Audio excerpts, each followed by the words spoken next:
Segment 2, Gold and Black Live, and a very special guest here. Rob Hummel joins us from his home in the Chicago area, and we appreciate that very much. Welcome to the show. I know, as I always say, it's the highlight of your media week, I'm sure. So there you go. It is. This beats Big Ten Media Day every day of the week. Sitting down with you, Alan. There you go. There you go. Well, Rob, this is airing on Friday. Rob will have by this time we'll have attended Big Ten Media Day. Brian Newbert, he'll have a chance to chat with Brian, I'm sure, up there on Thursday when the Boilermakers, Matt Painter, and I think is he bringing Trey Kaufman-Wren and I believe Fletcher Lawyer and Braden Smith too. Yeah, there you go. So, and that would make some sense. All right,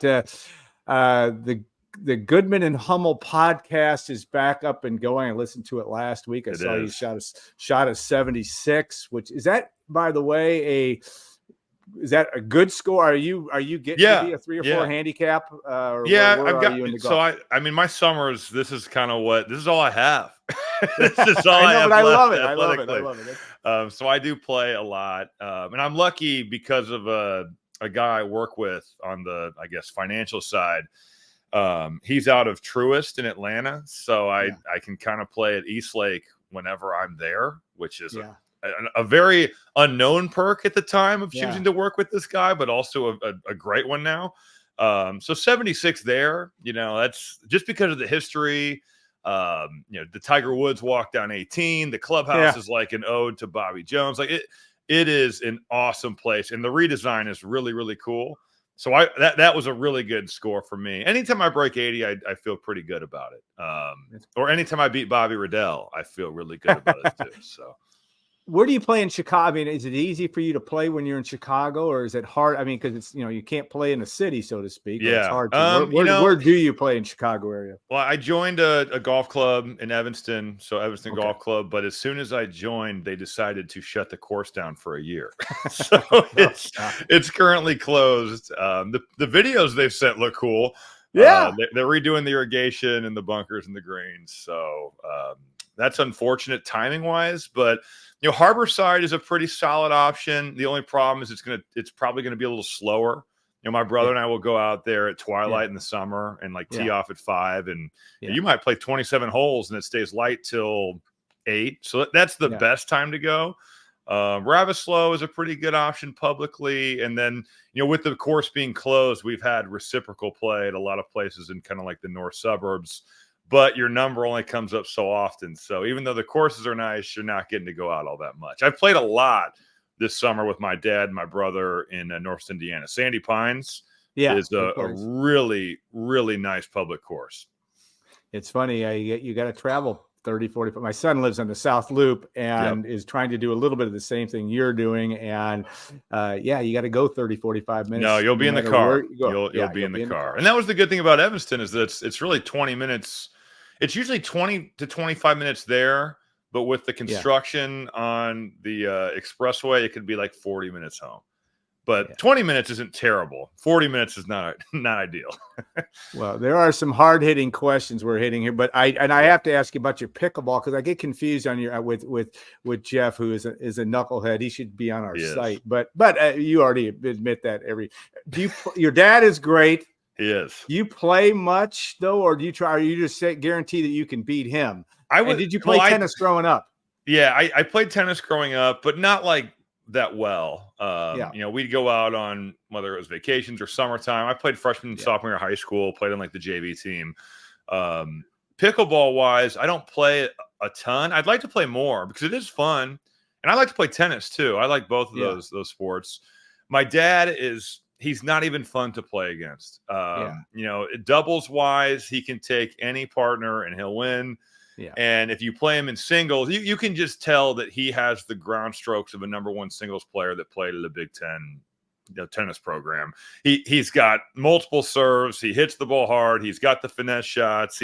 I don't like dinking or doing whatever they call it. I am not patient enough. It's like hit a winner, whether it's you or me, and let's go to the next point. He can hit those. He's just really, really good. And as for Jeff, I've never seen him play. I just assume that he's bad at all sports so that I could beat him because he's not athletic.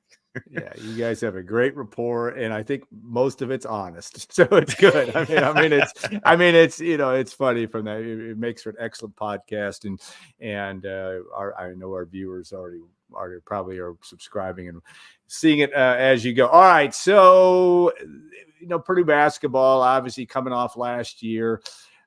A really interesting team, I think, and I don't know if you've had a chance to see him in the gym yet. I've had a couple chances.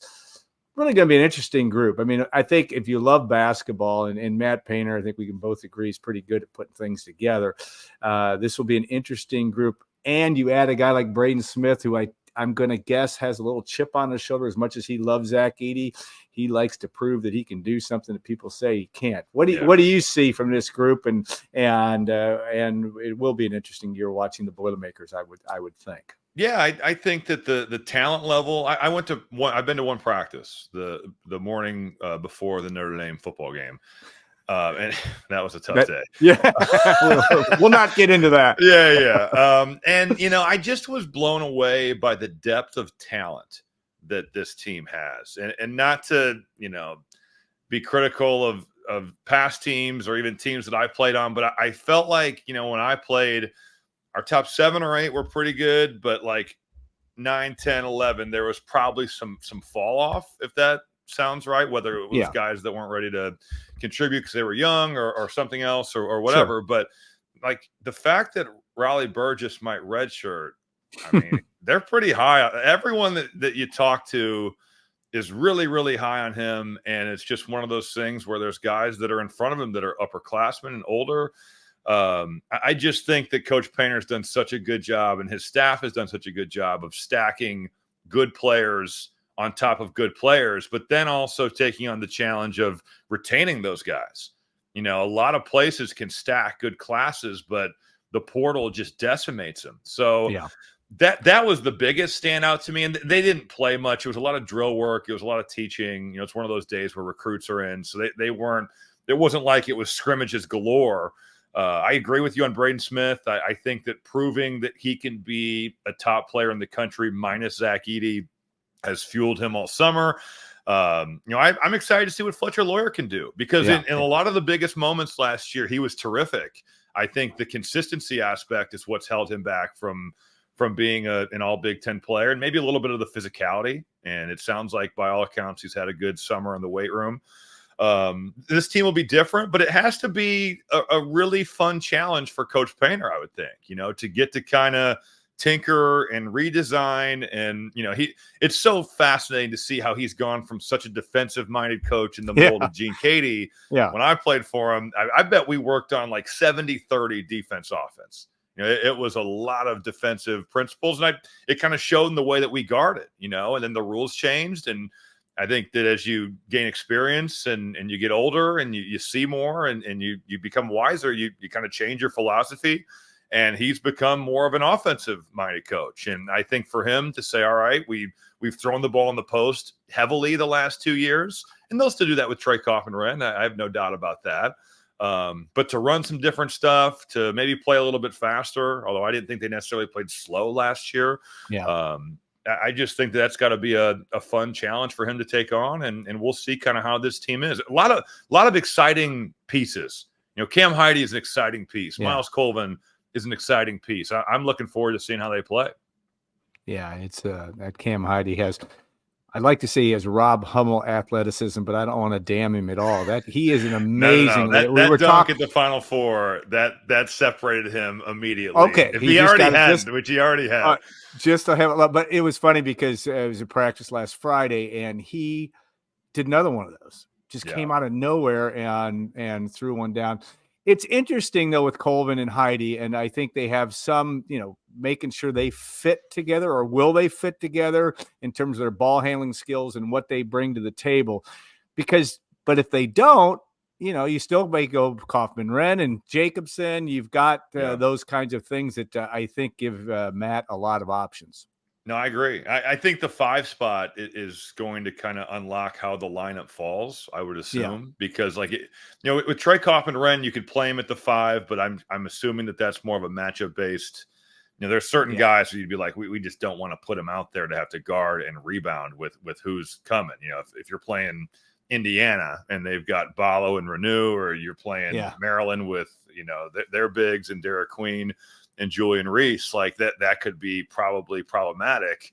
But matchup wise, that could dictate it. Is Will Berg ready? Is it Daniel Jacobson, who's 17 years old, but obviously very talented? Coach Painter is going to have options, but depending on what kind of happens there, I feel like that 4 and that 3 spot kind of fall in line from there. Guard play is also, with CJ Cox and with the fact that he's going to have some options with Jakari Harris too. Guards aren't going to be coming out much, obviously, with Braden Smith and Fletcher Lawyer, but they're going to need guys to contribute and maybe play small in certain situations. How do you see that? Well, I think just to play your role, can you star in the role that's going to be given to you? Obviously, Braden Smith is going to play a ton of minutes. Fletcher Lawyer, I would assume the same. But for Jakari Harris and CJ Cox, can you come in? Can you make an open shot? Can you, guard your man and impact the game defensively? The thing that stood out in seeing both Jakari and CJ, and I haven't seen them play a lot, but in the one practice I went to, was just how physically ready they are to play basketball at this level. When I came to Purdue as a freshman, I was 6'8", and I bet I weighed 190 pounds. Now you see that the advances in strength training at the high school level. There's freshmen coming in that already have like college level bodies, and it's not just the freaks of nature that are coming in there. A lot of guys have gone through some legitimate strength and conditioning programs. So there's obviously going to be the freshman wall. There's obviously going to be some things about going from high school to college, especially in the COVID era, where there are guys that are 24 years old playing college basketball. But I think the question is, how do you fit in alongside Fletcher and Braden? Can you complement them? Can you beat out a guy like Miles Colvin, who played legitimate minutes on a national runner-up team? Those are not easy things. Miles has a lot of experience. Miles is really talented. But how do you fit in alongside the best players? You mentioned Goodman and I's podcast. I thought what Bill Self talked about with AJ Storr. I mean, we all know how talented AJ Storr is, but in asking him what his role is, for anyone that didn't listen, he goes, I don't know what his role is, but I know what I want him to do: guard the ball and offensive rebound. And he goes, that would impress NBA scouts more than anything he could do scoring. They know he can score. They've seen him do that. I thought Coach Self's kind of comments about that were really interesting and also very true. That would impress a lot of people if you go out there and kind of fit in, because, his point about moving on to the next level at the NBA, you're not going to be the number one option. There's only a few number one options in the league, right? You've got to fit in alongside those guys and show that you can play like that. Yeah, I thought I took that when listening to that was either a veiled message to message for sure.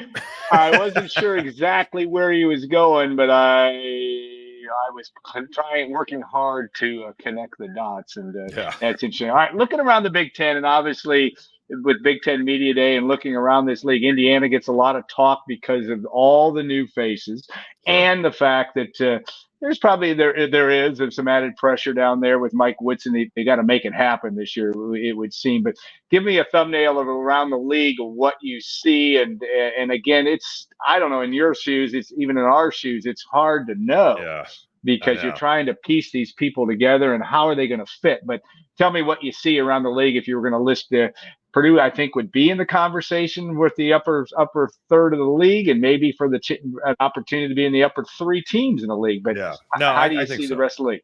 I think Purdue definitely is in that like tier 1 as of today. I'd throw Indiana in there. Granted, I have questions about how their roster fits, just because they still have the huge lineup that they can go to. And I think shooting is a question. Luke Goody was a good ad for them because he is a proven shooter in the Big Ten. But with their 2 guards, Carlisle and Rice, like not the highest percentage. Granted, they were tasked with taking a lot of high volume threes, many of them off the dribbles. So if you put them around better players, do those percentages go up? Well, time will tell. I think UCLA, Mick Cronin's quote of our NIL increased exponentially is pretty good for kind of the time, and look at his roster last year versus what they brought in this year. Dylan Andrews, I think, has a chance to be one of the better point guards in the Big Ten. I think Oregon's going to be good. Even though N'Faly Dante and Jermaine Couisnard are big losses, they've got a lot of pieces. Dana Altman has done well in the portal throughout his time at Oregon. And, they've reloaded with a lot of talent with some good freshmen that are returning in Jackson Shellstat. There's one more that I was thinking would be in the top two. Oh, well, Illinois, maybe. Yeah. I guess the question is is it the Matt Meyer team chemistry of 2 years ago, or is it last year's team chemistry where they fit way better, they played together way better? Maryland, I think, has done a nice job in the portal. Looking at who they added, it's going to hinge on, I think, Jacoby Gillespie and how good he can be at filling the shoes of Jameer Young, which are certainly large. Yeah. I like the Selton Miguel pickup. I saw him at Kansas State a couple years ago. I know he had a really nice season at USF last year. And then you've got the front court with Queen and Reese. That's a good place to start. Some of these teams, I'm like USC. Who knows? Yeah. They could be awesome. They could be terrible. And if anyone could piece together 11 transfers, Muss is probably that guy, because he's done it his whole career and just kind of moved around from place to place and found ways to win. I think Iowa is a team that's kind of running under the radar, maybe. The Sanford, he returns. Owen Freeman is back. Their transfer point guard is going to have to be good as well. And that's the thing. Whose transfers can fit and play well at this level coming up from mid-major schools, that'll be huge. And Purdue is the one team that doesn't really have any questions about their transfers coming over. Granted, Indiana's transfers are all high major. Even Illinois has mid-major transfers coming up that are going to have to prove that they can do it at this level. You didn't even mention Michigan State. I mean, what do you see there? I mean, it's an interesting brand new team. Jaden Akins is their only returning starter. This Frankie Fiddler kid was an all-conference player at Omaha, but what does that mean for playing in the Big Ten? Xavier Booker, there's been rumblings that he's added 20 pounds. He needed to do that, but he also needs to. You can add 20 pounds, but that doesn't mean that you're a more physical player. You're more physically prepared to play the game, but he's not by any means the most physical guy in a league that prides itself on being extremely physical. So, what does he look like? I assume he starts with the 4. Is Jeremy Fears ready to run the point guard position? He got shot last year in December, sat the rest of the season out. And, thank God he's back and healthy and able to play. But I just think even Michigan State, what's their center position? Is it Kohler? Is it Cooper? Is it one of the transfers? I have no idea, until we start playing, it's really hard. Rutgers with their freshmen, there's no doubting their talent. I've seen Dylan Harper and Ace Bailey play. Yeah. Ace Bailey could make $500 million. He's a 6'9" wing. He's one of those guys that could be number one option in the NBA. Yeah. He's that type of talent. What does that look like with the guys around him? I thought Cliff Amore leaving. Granted, I know why. It's a money thing. But you think about Amore rolling to the rim with Dylan Harper playing pick and roll and the ace, that would have been a pretty good situation for him, it felt like. But I think with him gone, there's big questions about the 5 position. I do think Steve Peichel did a good job adding some shooting around those guys, but a lot of new pieces there. I don't know. I have no idea what that's going to look like. They could be great. They could be average. They could struggle. Youth, it's hard to win in the COVID era when you're playing freshmen, no matter how talented they are. Yeah, it is interesting in your world now. You can say a lot of I don't knows, but you got to know players. I mean, you got to watch. True. You got to know players everywhere you go because you don't know where they're going to be next year. I mean, that's a fascinating study. All right, we've had a rash of technical difficulties of which Rob has been patient. Bring us up to date on where folks are going to catch you this year. Peacock being one, but tell us all of what you'll be doing. The busiest man in show business in college basketball will be Rob Hummel this year. Well, Jeff would only say for 5 months. I know. Don't let him get you down. I know he doesn't get you down. No, he does not. He does not. No way. NBC, so the Peacock. I think there's going to be some games on NBC on network television this year. It sounds like Fox, Big Ten Network, and I think there's a good chance that I'm, doing some Turner stuff again, whether that's the tournament or some other stuff. So, same as last year. So should be a great season. It's knocking on the door here. Yeah, no doubt, and that'll be fun. Are you let me ask you, you and I have had this conversation. Are you an employee of anybody? Are you independent contractor in all those events? It's more independent contractor. When I was at ESPN, it was sort of an employee thing. You got some benefits, but it's for the most part independent contractor stuff across the board. All right, I'm not going to do your tax return, so you're all good, man. I don't want to do my tax returns. I know it's got to be complicated. All right, we always appreciate your time. Thanks for hanging in with us today, and we will look forward to watching you. And you'll get to turn red again when you get your next standing ovation in Mackey Arena. I don't know when the statute of limitations of that's going to wear out. I think it's going to be a while. So I think you still. I'm getting old. I'm far removed. It's honestly I know, but love is love, man. They can't help themselves, and that's a good thing. And it's always a pleasure to have you in Mackey Arena and also doing Purdue games, but also all the work that you do in the world of college basketball. Have a great rest of your week. Good luck on whatever's left of your golf season, which I know is probably getting shorter with all this work coming up. I'm going now. So gotta get it in when you can. And I'm sure we're going to see you in Mackey. I know Purdue's got a number of those Friday night games coming up, just kind of starting to peruse the schedule as well. Yep. It's a whole new world out there. So, Rob, thanks again. We'll be back in 2 minutes. Jim Russell will join us. We'll talk a little Purdue football and his history of being a press box announcer for all those years. We're not going to focus too much on the day-to-day of Purdue football these days, but it'll get better someday. So, all right, sounds good, Rob. Thanks again. Thanks, Alan. I'm going to